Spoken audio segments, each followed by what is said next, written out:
Hello and welcome to None of the Above, how to address common excuses for not voting and convince your friends and family to vote by Election Day.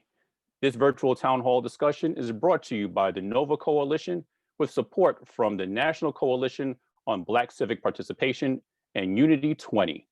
I am Kevin Boston Hill, host of the radio show and podcast Instruction Discussion, and I will be tonight's moderator.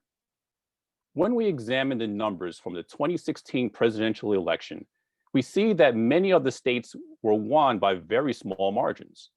When we take a closer look at those numbers, we see that in many precincts where registered voters did not cast a ballot, especially among Black voters, if just a percentage of those non-voters, in some cases as low as 10%, cast a ballot, the results may have been quite different. The question is, why? Why have so many registered voters consciously chosen not to exercise their constitutional right? Why do so many registered voters not want to play their part in the politics? Why are so many non-registered voters not taking the steps to become registered? To explore these questions and more, as well as provide some helpful strategies to hopefully persuade more people to take an active role in the voting process, I am pleased to be joined tonight by Dr. Stephen J. Farnsworth, Professor of Political Science and International Affairs and Director of the Center for Leadership and Media Studies at the University of Mary Washington. Dr. Farnsworth? Thank you. Also, Ms. Crystal Liepart, Racial and Gender Justice Organizer. Ms. Liepart? Thanks for having me. Dr. Linda McGee, clinical psychologist and founder of McGee and Associates. Dr. McGee. Thank you for having me. And Ms. Krista Jones, host of the show A Seat at the Table, who will be leading the strategies portion of our discussion later. So let's get into it. And actually, before we do, we want to thank all of the viewers who are out there watching right now on Facebook Live. If you do have any particular questions that you want to ask of our panelists at any time this evening, please feel free to enter those questions into the chat area, and we will be able to respond and get those questions on the air. So let's go ahead and get started. We all know the what. Right? The while overall voter turnout was among the highest it has ever been in 2016, somewhere around 60.1% of eligible voters. The numbers in many individual districts, however, were low. Districts that could have presented different statewide results. What we want to figure out is the why. So in a report published earlier this year by the Knight Foundation, it was discovered that non-voters felt alienated from the political system. It finds bewildering, corrupt, irrelevant, or some combination thereof. So what does all this say, the bewilderment, the corruption, and the irrelevancy, what does this say about our political system? And should we be paying more attention to this group of people? Anyone can start.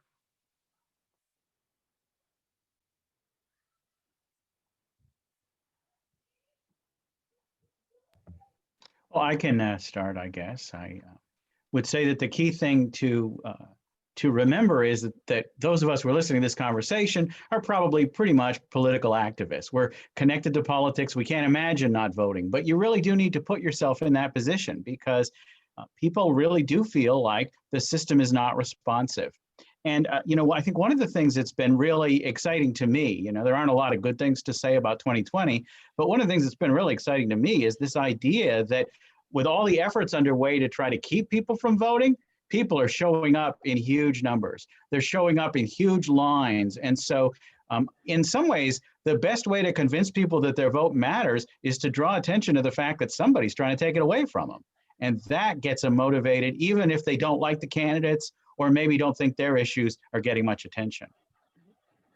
And suppression in and of itself is one of the reasons why psychologically people don't vote, because it's hard to vote. I got a text this morning from someone who lives in Mississippi, And she said, how should she vote? There's no early voting, none. Economically. So on election day, my advice to her was to take a half a day off, do it in the morning, and go to the polls. I think they open at 6 or 7 in Mississippi at 5 or 4:45 a.m. And so that she has a chance of being done at noon, right? So voting should not be that hard where I've had to send out 15, 20 texts about voting when you're in Ireland, what states will allow it, so there is all sorts of reasons why it's so hard, and I can touch upon more of them. But suppression, as Dr. Farnsworth just said, is one of them. But we vote more when we are suppressed, and that is it's a perverse and a converse thing, but we do. But I want to also connect that just briefly to economics. Not everybody has a job that they can take 7 hours off of or 5 hours off of. They cannot stand in line all day to vote, because that $150 that they may make might feed their kids. So, economically and suppression are two of the primary reasons why people don't vote. I'll just briefly add. I think sometimes we talk about non-voters and people that are registered but don't vote in a very broad stroke, and we're not really getting into the nuances of different categories and different groups of people. Mm-hmm. Maybe people are disenfranchised from voting because of felonies, or may think they can't vote because of felony. Maybe it has to do with their job.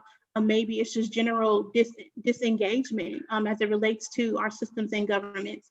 I can say for especially young Black voters, as much as people are frustrated with governments and systems and things like that, there's no surprise that we tend to not think of the voting booth as a way forward and to progress on issues that we care about. And mostly that's been true, right? We have issues that have been lingering the moment we were brought here that are still very clear, specific issues that people are like, well, we've been dealing with these things forever and nothing's necessarily happened, or if they have happened, they don't see the effects of the change in their daily lives to be motivated to engage in the process. So I think that has a lot to do with it. I also think a lot of folks don't really understand or are able to connect with what happens when you vote and what's on ballots. I think we have these very niched one-liners that are supposed to motivate people or act as engagement, like, vote because your ancestors died for it, which in some cases may be true, but that's not a tangible voter engagement campaign. That's a guilt tactic, that's a shame tactic, and that's not a real way to pull people to the polls, because if that did work, we wouldn't have this problem, right? So I think there has to be more conversation about what those barriers actually look like, and why people feel the way they do about governments and systems and engagement, and how we can best communicate with people in ways that are actual engagement and not these one-liners that are supposed to motivate people to do the full action of voting. And it's hard for them to see the progression, right? Things have gotten better, but it's incremental and it's over time. And so you talk to, I engaged with this young rapper who was out of Pittsburgh, out of Philadelphia, on social media a couple of weeks ago, because he says he wasn't voting. And so you have to talk to them about the progression and connect things to them, right? And also, one of the wonderful things about 2020, and you can't really say that about much in 2020, is the protest movements, right? But protest movements are wonderful and great for raising awareness and having people think differently, but change is often connected to policy. And for the young people, they saw things happening as a result of the protests, and that was wonderful. But it has to at some point be connected to a policy, and that means politicians, right? And so that's the point that I don't feel like, and Crystal can say more about it, I don't think that sort of talk has been had. We haven't given the younger people their props for the protest movement enough. And we haven't connected with them. Like I try to engage with this young guy so much online because I was like, well, couldn't you just hedge your bets? Like, couldn't you just vote and protest, right? Like I was trying any way that I could to keep the dialogue open with him. But, you know, like again, Crystal can say more about this because she's an activist and I'm a therapist, but I don't think that we've connected with the young people enough in terms of giving them respect and but also like bringing them through this progression of how sometimes change is connected with the policy and the law. Now, you all raise a lot of interesting points and different avenues that we can take this conversation into. But I'm going to focus right now on one thing, Linda, that you brought up as far as the different subgroups within this group of non-voters, because we know that within that group, there are a bunch of different subgroups that do come out of that, and they have a lot of different identities. Matter of fact, I think we were talking off air a little earlier that there's some people who look at voting as their or not voting as their identity, and so they're going to carry that, right? So you have some people who will just not vote and say that they did just because of the amount of peer pressure that's out there, or some people who only vote in specific elections and so consider themselves to be voters. So how do we address all the different subgroups that kind of exist? And do we think that they're kind of disillusioned in some way, or is there a legitimacy to the claims that they have as to why they don't vote?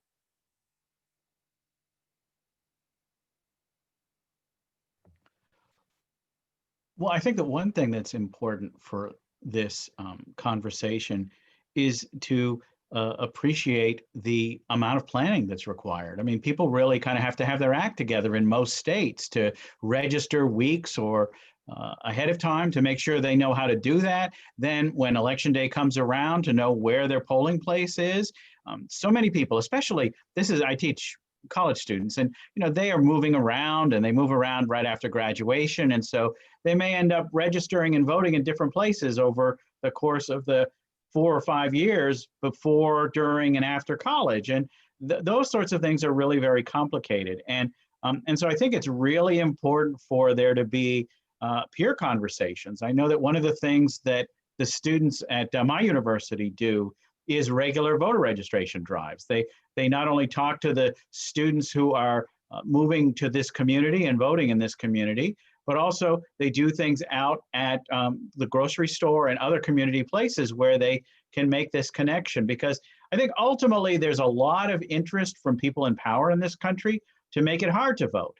And we have to respond to that in terms of sort of lowering the barriers to participation.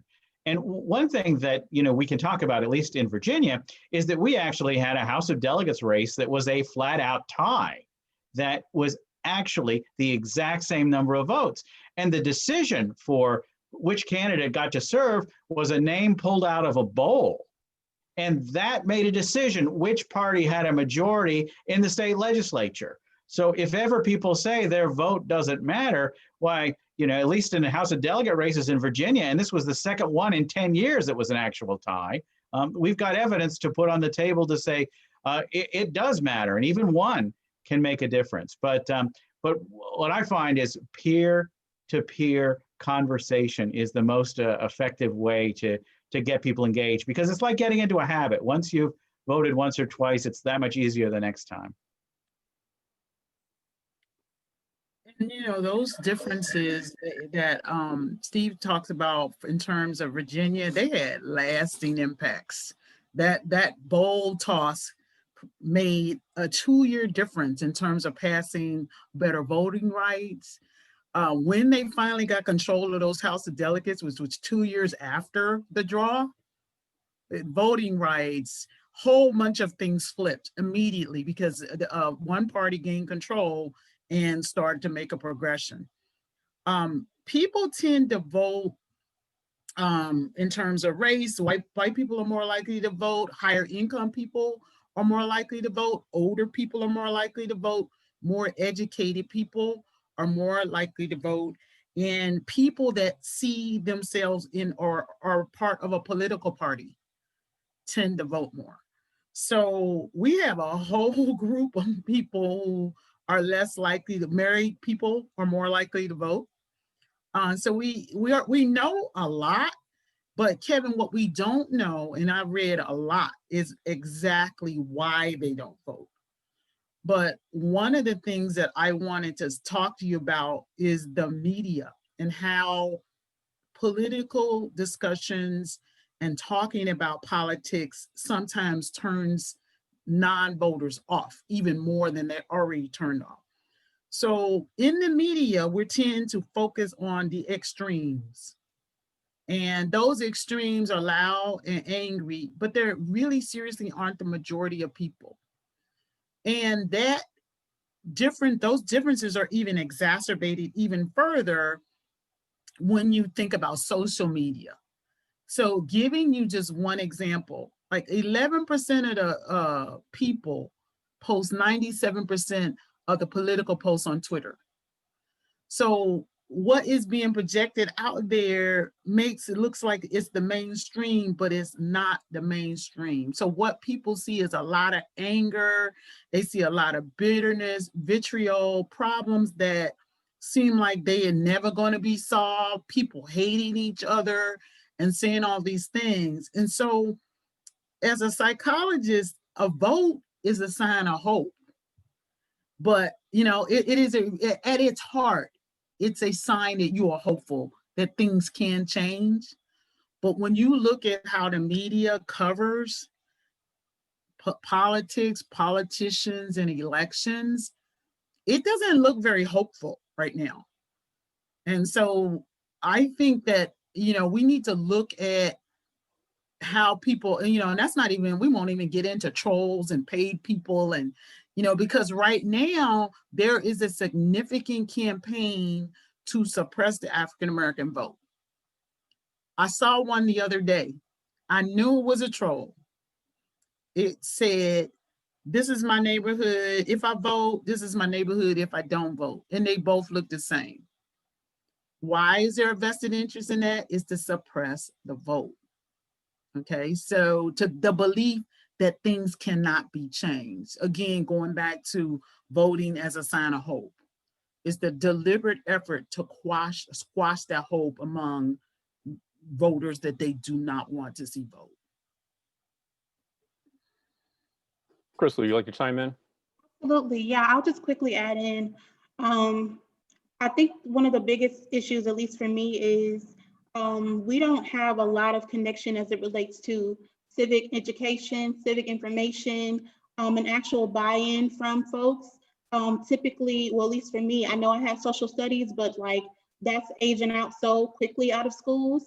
I talked to a lot of my friends and colleagues that had very good civic education only if they went to private schools.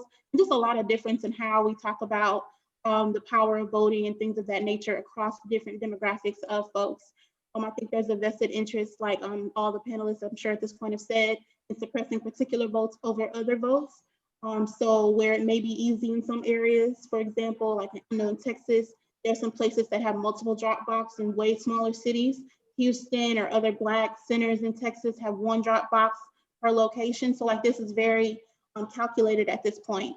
And I don't think that we've talked enough, whether it's community-wide or just people that are interested in trying to hold on to whatever democracy is left here, in talking about the suppression tactics and how even having to register can be considered a tactic, or ID laws, or the polling locations changing, the hours, and just all these different barriers that exist on top of not having the proper education.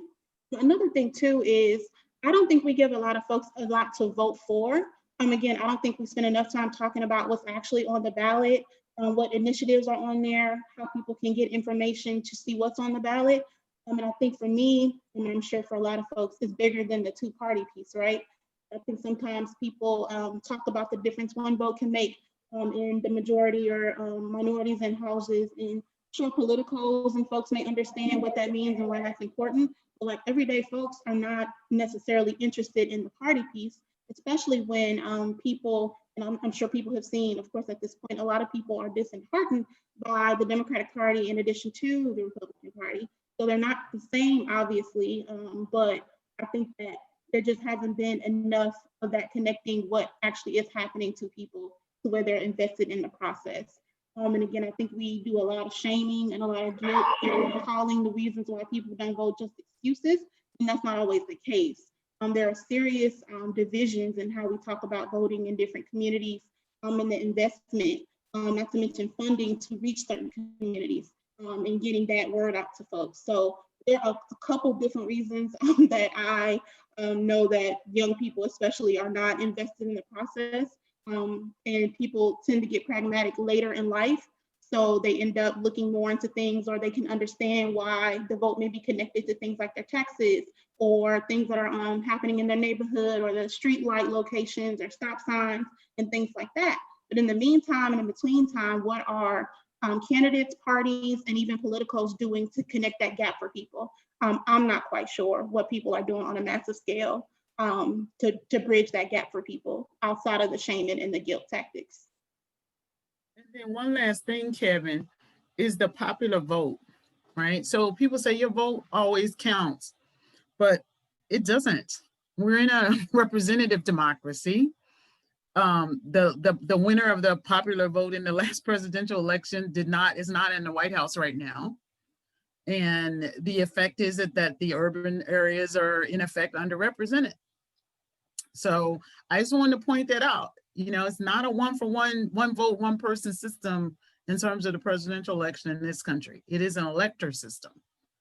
And, you know, the majority of the people did not pick the president just because of they geographically were discriminated against, because the California vote ended up counting less than a Wyoming vote because of electors. So you know, let's also dates back to slavery as well in itself too, right? Yes. Really quickly, when things like that happen, that also adds to voter apathy, like those people that just are not invested in the process at all. And that's why you see drop-offs of people that may have voted in 2008 or 2012 that didn't vote in 16 or don't plan to vote in 2020. When things happen that, you know, whether it's promises or really like things like the Supreme Court situation and what's happening now, those things also prove to people that your vote doesn't matter. And I think we have to take those kind of claims more serious than what we have, especially as it relates to social media influence and misinformation regarding politics in general.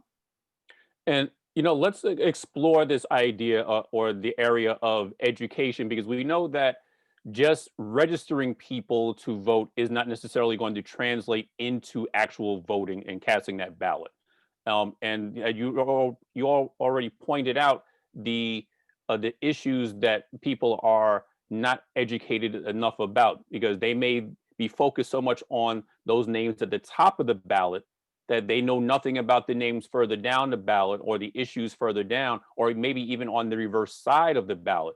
So I'm going to bring this over to you, Steve, as our political scientist. How can we therefore educate our citizens, and at what stage should we begin that education to let them know that there's more to voting than just the two people who happen to be running for president? There's a lot more that's at stake here that they should be involved with and know about. This is one of the ways that the educational system is really changing in this country, because there is more and more of a commitment for elementary and secondary schools to work through these issues of civic education.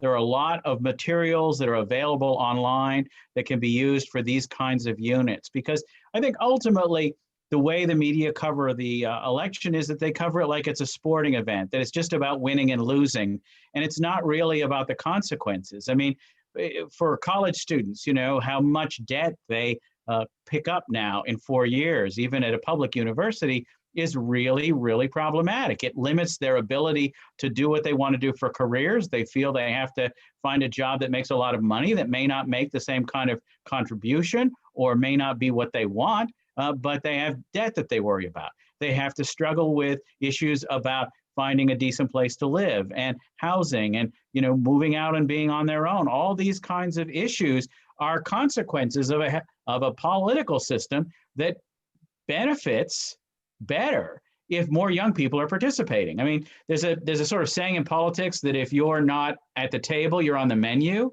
And I think that's really true when we think about young people. When we think about why there's a gap in participation is something that the consequences of that are really, really intense. If you think about the debt, college could be cheaper. We could spend more money on that and less money on something else. Healthcare could be better. Young people often have to struggle with their first jobs, particularly when they age out of the Affordable Care Act, the Obamacare system. They have to find a job with healthcare. There are lots of complications that are a result of their concerns not being heard, not being addressed, because they're not as vocal and they're not as visible. It's a very different system for an elected official when they look around the room and everybody's older than we are at this panel versus everybody being younger than we are on this panel. And those are the choices that get made. And I think that, when you see the activism of the last year, I think people are really getting it again. When you think about people saying these statutes have to come down, when you think about these people saying that we need our streets to be safe and there needs to be accountability for what government officials do, all these sorts of things are giving people a sense of how it connects. And then you add to that the issues of climate change and other things that can really motivate young people. I do think that that we as educators, we as people in communities, have an ability to connect things in a way that is very, very clear, very, very present in our conversation today. Linda? The problem is too with the young is that, again, we don't connect the possibility of voting to change, right? We just don't. And we, so someone said to me, what did Obama do? And I'm like, well, the Equal Pay for Women Act, healthcare, named so many Blacks and women to the judiciary, 2 female Supreme Court justices. Okay, those were his only 2 picks, right? Never before it happened. But they have been told that, there's no real effective difference between this guy and that guy, because I know it's supposed to be a bipartisan thing. But I'm just using him as an example. I'm like, that's misinformation, right? And we don't contextualize, right? We see critique, like, i.e. the crime bill, and we don't contextualize that discussion for the young people. And so I kind of feel like, I agree with Steve and Crystal, we're not doing a good job of educating them, and we're not connecting like what their participation with the possibility that it can make a real difference in their lives. Steve just talked about student loan debt. After all this progress that my people have made, and we have made a lot, our net worth is still basically zero as a people. The progress we have made have been, so the student loan debt, like that means that you can't buy a house. People talk about becoming an entrepreneur, but what they don't understand is if you're self-employed, it's harder for you to get financing for debt. Redlining still exists. All of these things like that are impacted by policy, we are somehow not making it clear. Telling them that their ancestors died, as Crystal just said, that's fine, well and good. But we have to like place that into some concrete solutions, right? Rachel Maddow had on last night, wonderful show. I don't know if any of y'all saw it on the panel, but it was a wonderful show talking about just this part of Alabama where the Black people were really being oppressed by this sheriff. And he was, really keeping them out of line for voting, keeping them from registering, harassing them. And in the end, they voted him out. They had to go through hell to do it. But, so that's what I'm talking about. It's like, that is a concrete example of how you can get in line and you can vote to make a change. Right. And that is something that we're just not doing well. I don't, maybe Steve or Crystal can tell me, but I don't know what the solutions are to that. But I know one thing is that we all need to one-on-one, non-argumentatively talk to people about the connection between their vote and them being able to have a pre-existing condition, right? And by the way, COVID will be a pre-existing condition if Obamacare is struck down by the Supreme Court in early 2021. So not just with young people, that discussion goes with all voters. But I particularly don't think that we've given the young people reason enough to vote. Yeah, I agree. I think the biggest thing, I think Dr. Steve might have mentioned it earlier, is the peer-to-peer piece. Just because that is the most strategic, if you will, way. It's not really easy to scale all the time, but it's the most strategic way to get folks to understand the importance of this. I'll use my family for an example. I talk to my brother, and of course he votes, but I'm just talking about the misinformation out there as it relates to crime bill things, but also tax things, and some of the more recent headlines of Black male celebrities that are making statements based off of misinformation as well. And just seeing kind of what he sees out there. And I'm literally like, I need you to be also posting counter information, not just me always doing it, because you know, I'm in the field, if you will. Like, this is stuff that I do and focus on, but I'm not going to reach who my brother's going to reach. And he's also not going to reach who I'm going to reach. So I think it's a peer-to-peer piece. I think it's also a vote and conversation, because I think, I'm not sure who did it. It might be also strategic misinformation, but I think there's this notion that if you're involved in movement and you're protesting and things like that, voting is outside of that. And I've always been taught that they fold and complement each other in a way. And they should always fold and complement each other. There should never be an or in between them. It should never be a do this instead of that, at least, you know, the way that I was trained growing up many moons ago, it feels like now. Shout out to Detroit Youth Council, NAACP. But there has to be a more intentional expansion of the conversation of how different ways of engagement complement each other, and they're not in competition of each other. Because what people don't tend to understand, whatever you're shouting or declaring at a protest, like Dr. Linda said earlier, there's a policy piece connected to that. There's no way we're going to dismantle a lot of this stuff without elected officials that are doing their part to try to dismantle from the inside, while organizers and activists are doing what they need to do to connect with communities and do their actions and protests and things of that nature. So I always push for the vote and for people, whether there's somebody that isn't interested in the process, or somebody that isn't even interested in the protest part either. It's protest and as well for me, because there's not just one way. Everybody has their lane, but what we shouldn't be doing is undermining one for the other.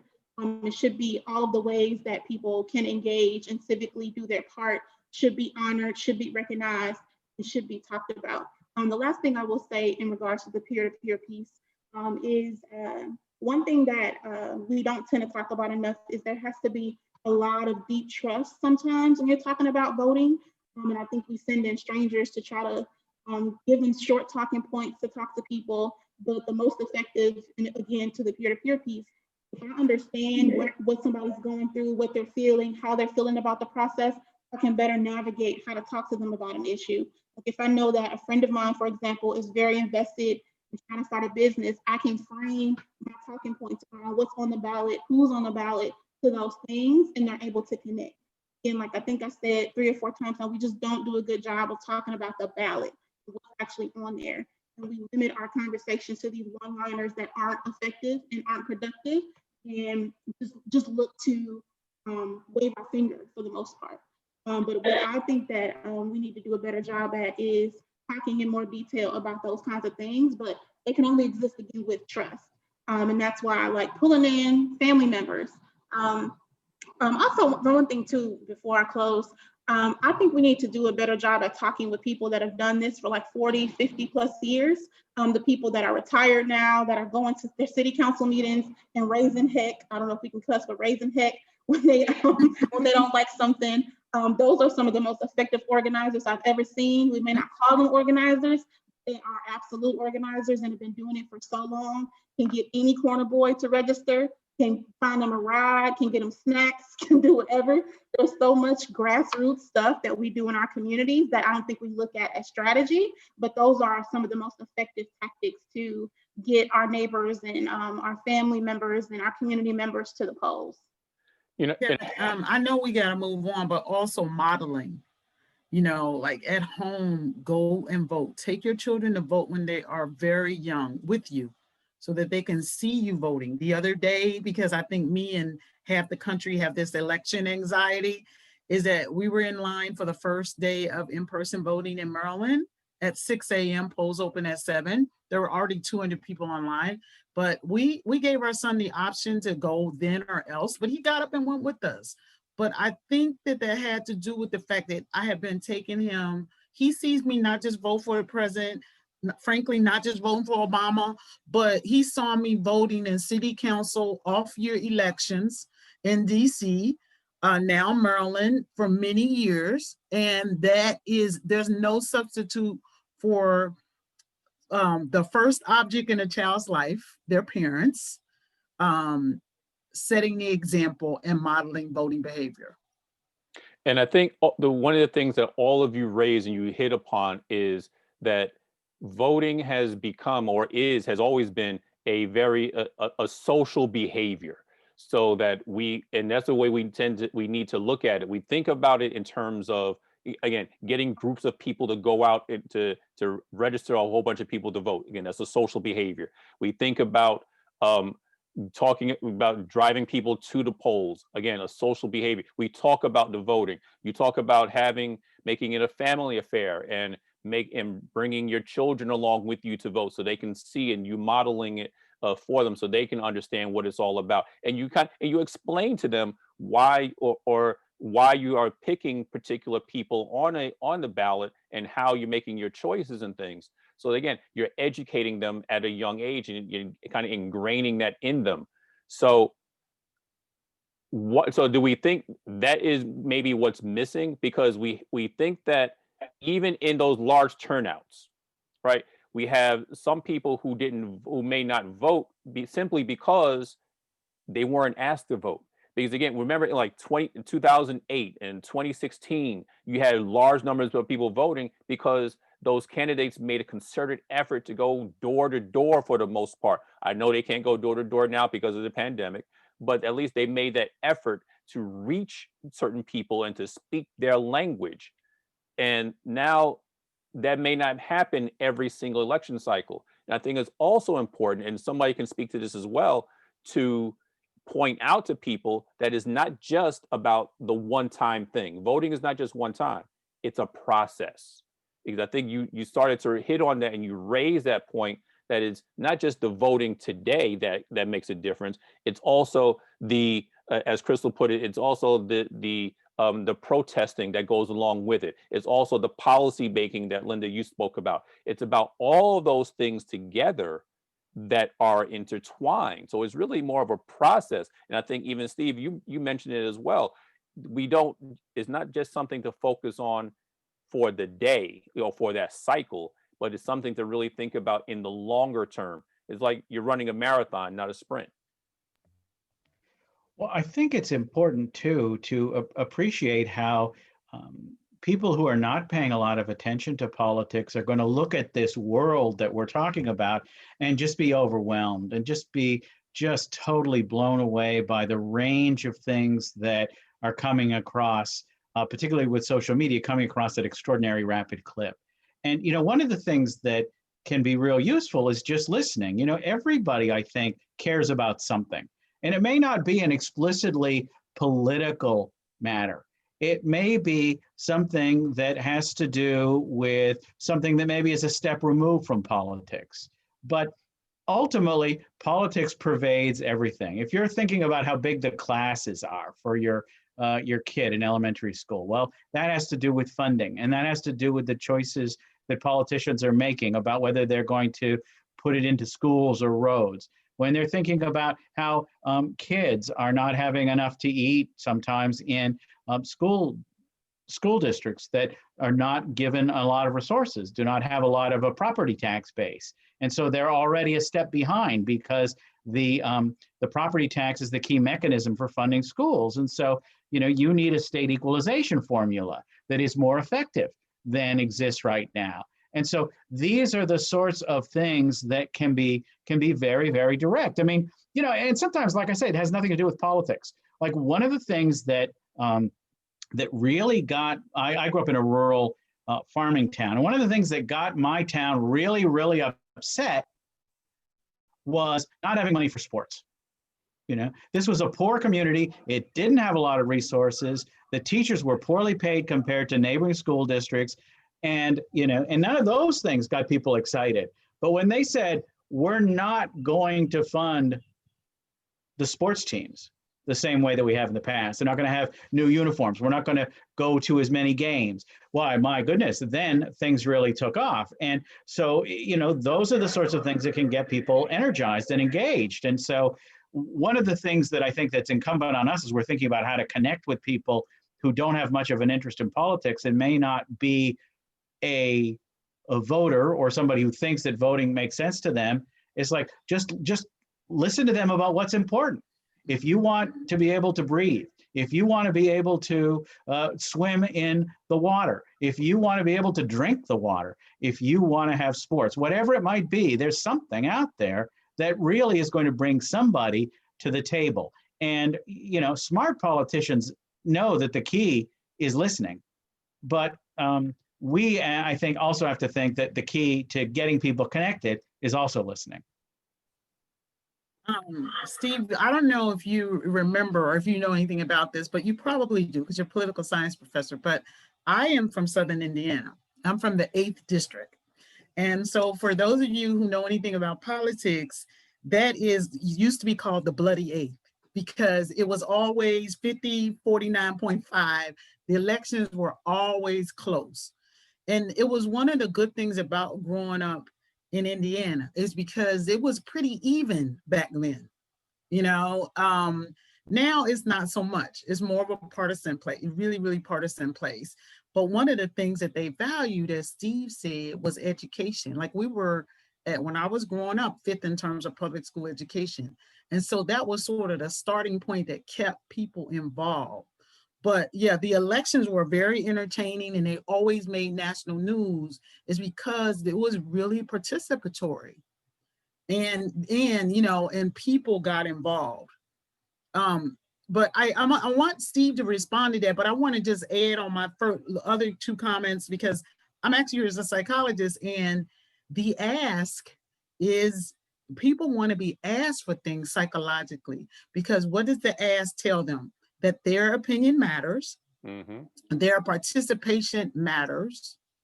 They don't want to be taken for granted. That's one of the things that you see in the media and in social media. What people say is that their vote has been taken for granted.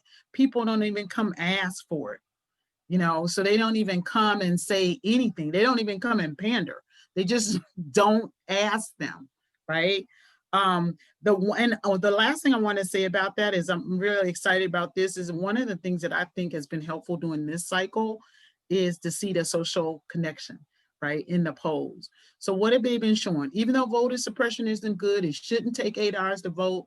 But I mean, I have to say, I love my people. I love my people, how they can turn a struggle into a celebration. I love to see them out there. I saw Latinos riding into Las Vegas on horseback.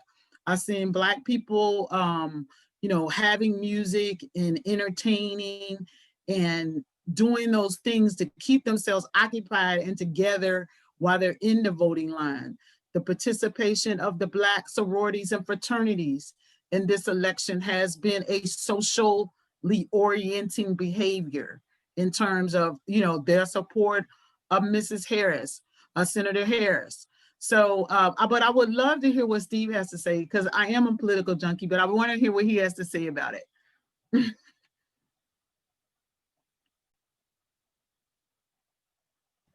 Well, I think that that's exactly right. But, like you, I'm really struck by the way in which people are making lemonade out of lemons, so to speak. If you're going to be in line for 8 hours, you might as well have some music and maybe you get a little exercise dancing a little bit. If you're going to be there for hours, why, maybe a little food. And so there are these kinds of experiences that people are having. And as you say, it shouldn't be this way. We absolutely should make it easier, not harder, for people to participate. We should have a much clearer sense of what matters. I think that, it comes back to the way the media cover these elections. They don't really talk about issues enough, and they don't really talk about differences enough. And that reality of basically just taking one side screaming at the other would turn a reasonable person off about politics. And so it shouldn't be this alienating and it shouldn't be this frustrating. But, the only way it's going to be less of either of those is if people do participate and they say this won't do anymore. It's going to be easier to register. It's going to be easier to vote early. It's going to be easier to participate. And it's going to be something that we can connect with. Because ultimately right now, you've got people out there telling you that your vote doesn't matter. You've got people out there telling you that nothing is going to change, even if you think your vote does matter. And so you add up all the reasons that people can hear from people who have an interest, by the way, in making you silent. That can be a self-fulfilling prophecy, because there aren't enough people out there saying, look, if we're going to have a clean planet, if we're going to have an educated next generation, if we're going to have the means of getting along with each other in this country, well, some things are going to have to change. So really quickly, I'll just add in regards to the ask and voting and things of that nature, to kind of follow up with the vote and piece. Where the organizing and activism does come in is the accountability for elected officials. And I think that's a part of the conversation that also gets lost too often. The same way that we can vote people in, we can vote people out, the same way that we see issues and things, they can become ballot measures on the ballot. Just really, I guess, figuring out a better way to talk with, even with voters that vote consistently. Those people may not always be the ones that are calling the offices, holding them accountable, and things of that nature as well. But I think too, one thing that I think also gets missed is the only thing that can outbeat organized money in politics are organized people. But money is not something that you can beat very easily, right? So it's who's electable, who we voted for, blase, blase. But there also is just a more sophisticated overlying issue that pays for suppression, that knows who to target and how to target them. Like the social media operations and misinformation are not things that are just out of the blue because one side is more organized than the other side. One side organizes their money and their sponsorships much more differently than another side. And it ends up affecting people that may not agree with them. So I think that there has to be a conversation too about the money that's in politics and how that also influences behaviors, influences policy solutions, or not solutions, because most of the time they're not, and a lot of times they're not good solutions for us, and making that argument as well. And then also organizing around certain companies and holding companies accountable to who they're funding, why they're funding them. If they're anti-women elected that certain people are giving money to, they need to be called out on it. So like there is this people part that I think we do need to spend a lot of time with, but like the system itself is very guilty of pushing certain things over other things and making it very much so harder for people like me that are Black, cash poor women, from inner cities, go on and on and on. And we have to include that part in there as well if we want a more sophisticated electorate that is able to hold people accountable and is able to engage long term. Because again, if we just tell people to vote, even if we can get those people that we are able to get, if we just say vote, that's what they're going to do. They're not going to call in. They're not going to do mailers. They're not going to do social media campaigns. They're not going to automatically click to do that because we told them just to vote. So it's no surprise, now that I think about it, that when people see protesting, it's like, well, yeah, but that thing that you're protesting might be on it. It's like, no, that's not on the ballot. Like that's a lie. And that also creates apathy. So like in some ways you can get closer if you elect a certain person, but electing people and ballot measures alone is not going to solve racial injustice by itself. And I think, again, all those things have to flow together especially the money piece, to really make the changes that we want to see in our communities. So I think, again, there's a lot that goes into this, and what the main thing that comes out of this conversation is that, again, voting is not just a very simple time thing. It's not just a simple act of putting in a ballot into a box or filling out the ballots and bubbling in some circles. It's an entire process, and we see how much the voting permeates into all these different aspects of our society. Voting is power, and basically, and that's why there's so much of an effort, of a concerted effort, to prevent people from going to vote, from making people confused about voting, by inundating them with so much information and misinformation that they just become overwhelmed and then they decide to take a step back from the entire process. So I think there's no easy answer to any of this, but I think what we can do now is shift gears a little bit and start thinking about some of the ways that we can reach those people who may have become disenfranchised about thinking about voting and whether their vote matters or not. And to lead us in that conversation, we're going to bring in Krista Jones to help us out with that. Excellent. Well, thank you all so much. This has been such an enlightening conversation. We've touched on a lot of important issues, and we've actually already started to address a lot of the strategies in this conversation. So that's wonderful. But, just to remind everyone that nearly half of the nation's eligible voters, approximately 92 million voters, almost never exercise that fundamental right. So it is definitely a large part of the population. Some of the most common reasons, as we've said in this conversation, are I don't like the candidates, the issues aren't important to me, my vote would not make a difference, I don't know the issues well enough, no one asked. And then thankfully in Virginia, these last three, hopefully, because as the panelists mentioned, there have been some great changes just in this year because of the elections of 2019, where people stood up and said their vote did make a difference. I'm too busy to vote, I have an illness, and I'm out of town. With all the early voting and the vote by mail and the drop boxes, it has been so much easier to vote in Virginia. So that's definitely a good thing. So some strategies, and I'd love for the panelists, you mentioned a lot of this earlier, but you can definitely chime in again as we just kind of give an overall review as we end the conversation.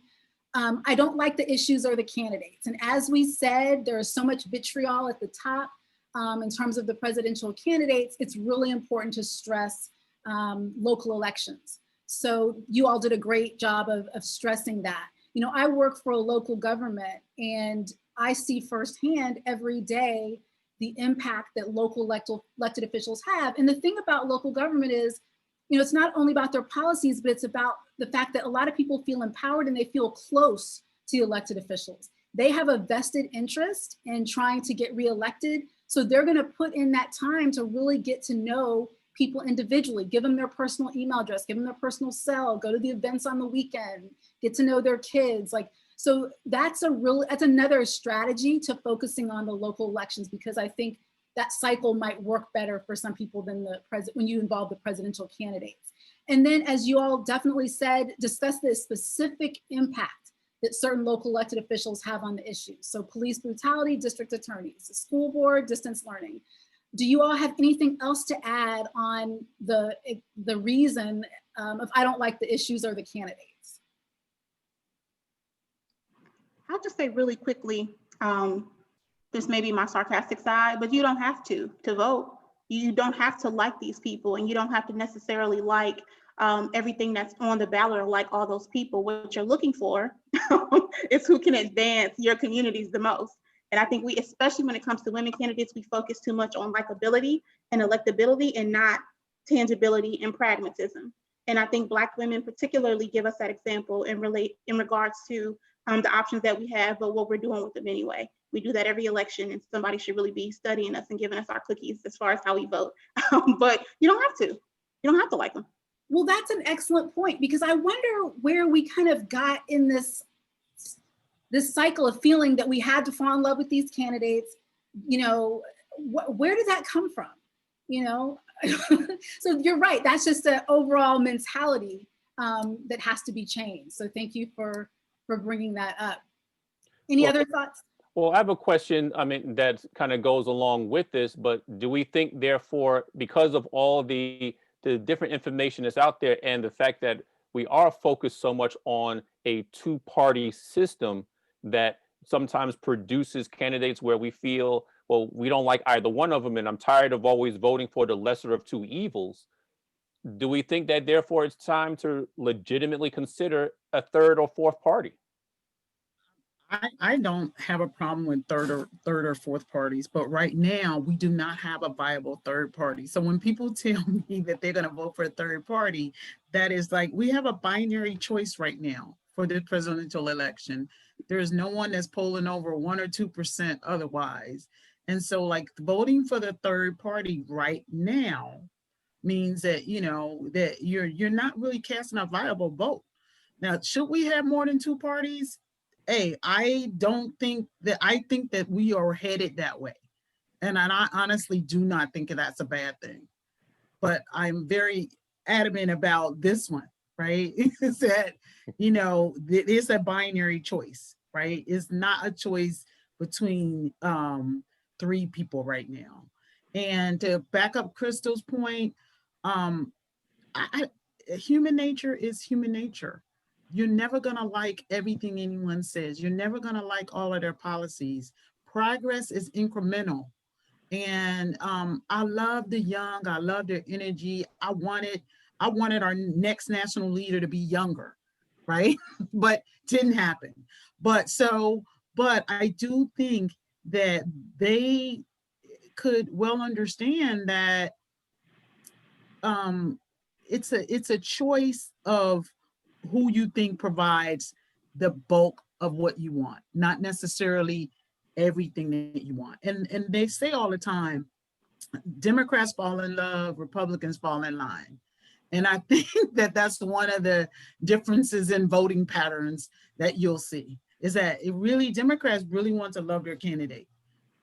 I would say that it's really important to appreciate how flexible the parties can be. You win a primary, you're the nominee. And if that's the issue that you want to run on, and it's the issues that matter to the voters, then you have a very different vision of the party going forward. Think about the way the Republican Party has changed under President Trump.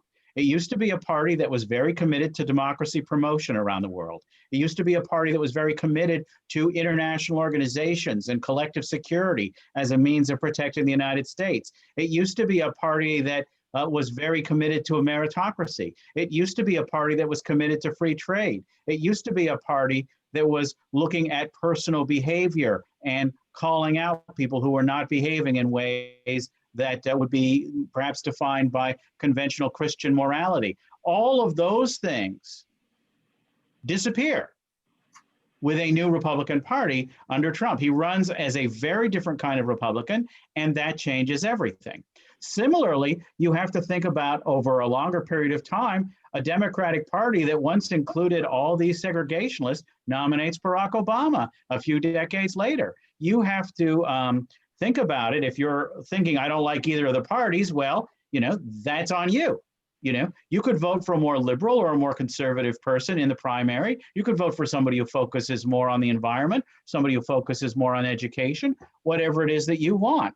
And you can be heard in this vehicle. And if you think the politician needs to pay more attention to this issue as opposed to something else, well, then you have to tell them. But they won't listen to you if you're not registered, if you're not voting, if you're not speaking up.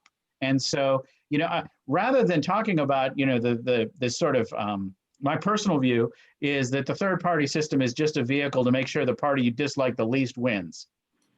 And that reality is, I think, problematic. I think what we need to do is think about how fluid the parties are, how flexible they are, and how we have a role as a citizen to shape that party in a way that we like. Quickly, so the reality is people always vote third party, and there have always been non-voters. And I think for some reason recently that has been the blame for a lot of the situations that we find ourselves in, which I don't think is necessarily accurate. But people do vote for people that are more progressive, especially locally, and they can win. I think people's concern is that there's just a limit on what particular parties will allow as far as liberal or progressive ideas, and they want an alternative outside of the two.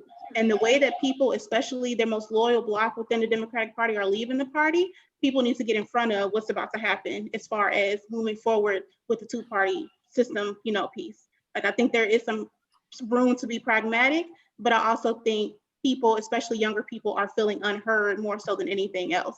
And I think that needs to be addressed too, if you want this particular population to engage. Like, in one breath we say, go with your heart, vote more progressive, do this, do that. But then when they do it, they're in trouble for it, for supporting somebody like Bernie, which, is a whole nother thing. I wasn't a Bernie supporter, but just for sake of example, like, I think there's like mixed messaging in how we talk to young people. And when they are excited about a candidate, they get blamed or shamed for it, whether it's 16 or 2020.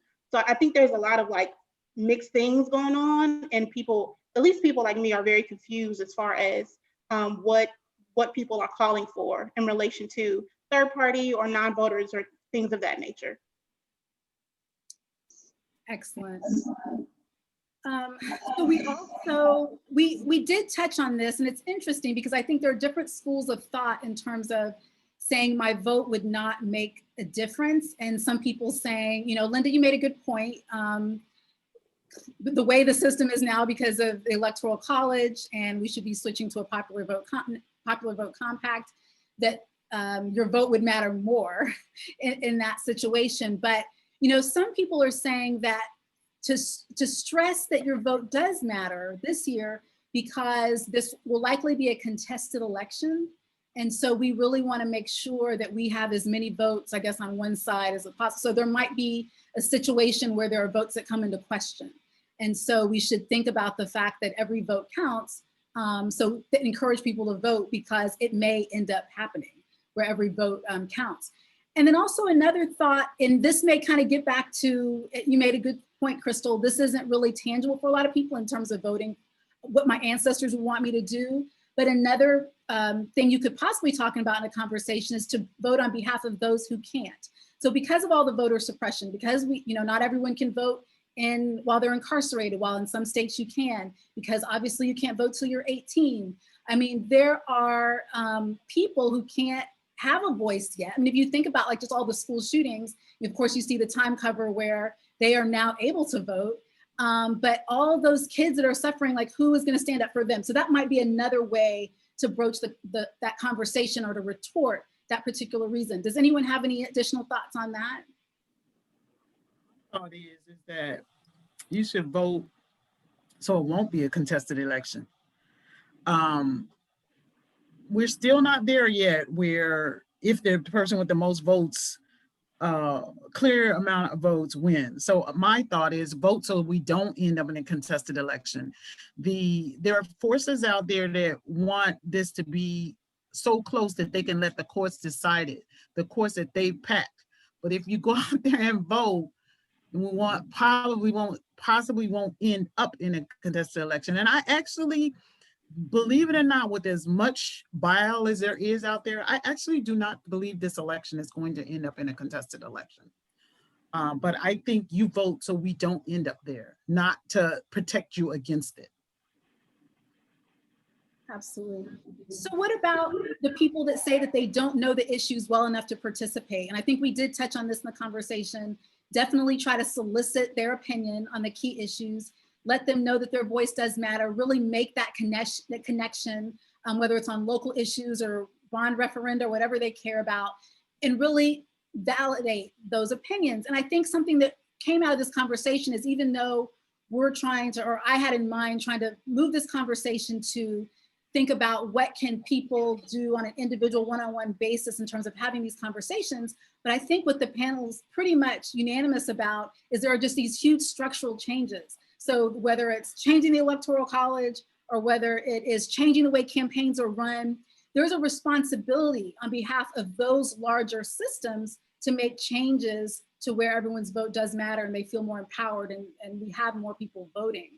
And then I think it's just important to try to give them the correct information. You guys talked a lot about misinformation and how we can do more to make sure people have the right information. Not sure if anyone wants to add anything more to that. Really quickly, there's a site that I used. So I just moved to Maryland recently, and I was not aware of what was going to fully be on my ballot. So I used the website Ballot Ready, and it broke down a lot of those ballot measures and constitutional amendments and things like that in layman's terms, so that I'm able to use them. And I do think there is the overall systematic responsibility, right? But I think also in the meantime and in between time, we do have to do the peer-to-peer, one-on-one, really getting at your family. Like, I think sometimes we make registration or outreach this very big, undigestible thing, versus like the people that are right there in your circle may not even know. I think we do a disservice in thinking because people may be educated or in certain organizations or whatever, that they know the process. A lot of us are fronting, let's just be honest, right? So like, being that person or that resource that can help somebody is also still valid as we try to attack these overall issues. I think my concern is when we assume that people don't want to be engaged and they have been disenfranchised and don't know how to get engaged, is my concern usually when it comes to how we talk about non-voters and different demographics of voters that may not have voted in a while. So I think it's a both and for that as well. And giving people the best resources to get their questions answered is kind of how I try to approach it. Absolutely. And that's where media, whether it be social media or traditional media, comes into play. Like, we have got to protect that institution. So thank you. And another thing, just no one asked me, and we talked about that a lot. And I think, one possible retort is definitely ask them now. Make sure they feel valued, have that conversation. So I just wanted to give, as we close, just a few bits of information in terms of next steps. So obviously we have 6 days to Election Day. This webinar was kind of designed for people in Northern Virginia, but obviously we hope that we have people viewing it from across the nation. But some of the things, just definitely reach out to begin the conversation. I think you said that, Crystal, very early on, that's extremely important. Just start that conversation and kind of know, have it be someone that you know, like you talked about relational organizing. It should be someone in your circle who you feel comfortable with and feels comfortable with you. There's trust. If the person feels disheartened about the process, encourage them to get involved with other ways in addition to voting. So just like you said, voting so protests, voting, writing your legislator, etc. Also, there are so many things that you can do year round, and you all have said that several times, just becoming involved in the system year round. And so I just want to also finish by saying in Virginia, we do have approximately 5.9 million registered voters. As of October 23rd, we had 2.2 million early ballots and mail applications cast and received. The last day to vote early in person in Virginia is this Saturday, Halloween, October 31st. The polls are open from 6 a.m. to 7 p.m. at your regular polling place on Tuesday, November 3rd. And you can visit elections.virginia.gov for more specific information. So we are, as Kevin mentioned at the beginning, a part of the NOVA Coalition, Unity 20, and the National Coalition on Black Civic Participation. And we are running text campaigns and vote calling campaigns to remind people to vote. There are also several groups who are leaving door hangers, socially distanced. They're leaving door hangers and stickies reminding people to vote on their door. We are also passing out PPE on Election Day. We have masks and hand sanitizer and treats for, as Steve was saying, make this a social thing. We have, pizza, whatever it is, rise to the polls, make this social.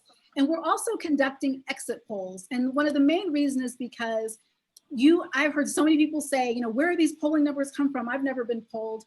Well, the National Coalition on Black Civic Participation is running an exit poll. So I'm definitely looking for African Americans who have already voted to take that. So my email address is Krysta, Krysta, .n.jones@gmail.com. If you are interested in taking this exit poll within the next few days, please let me know. So again, I am so thankful. Thank you, Kevin, for doing a great job moderating.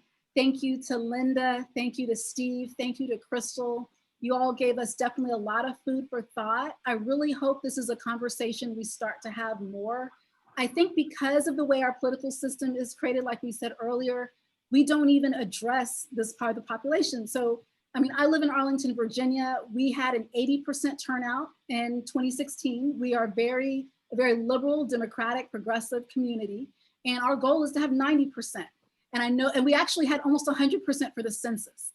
So even in a community, a small community like this, I still want us to figure out who's being left out. Like, what can local government, what can civil society do to reach those people? So I'm hoping we'll continue to have this conversation year round. I thank you all for joining us and have a great evening.